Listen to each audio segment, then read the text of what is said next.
Let's go now to the Daily Telegraph and the lockdown exclusive. Melbourne outbreak to cost us plenty. Lockdowns, $150 million hit.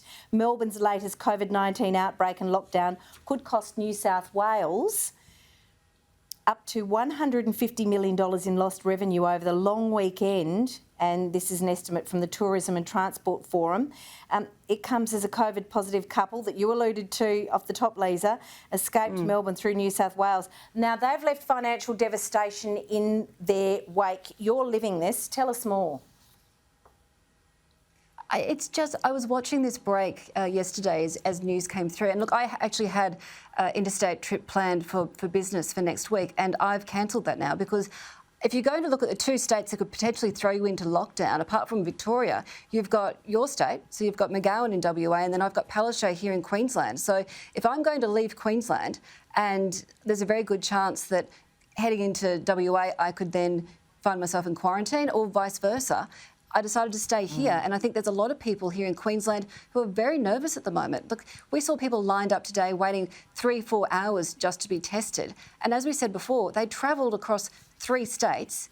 Now, there's a lot of questions being asked about why they did it. There was certainly no exemption given. There was no application for an exemption given.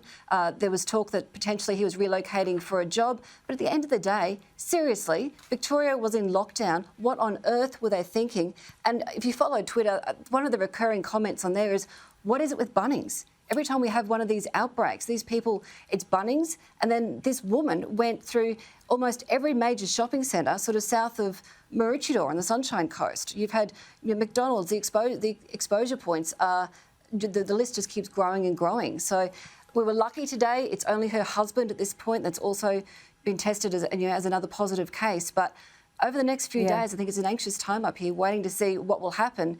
And look, let's hope that if there is community transmission, that Premier Palaszczuk is smart enough this time just to do hotspot lockdowns, that we don't see all of Queensland, like we just saw with Victoria, go into a complete lockdown, that she just does it in the spots where she has to, because otherwise we end up like Victoria did, where regional areas that had no cases at all were locked down, businesses devastated, people without income coming in.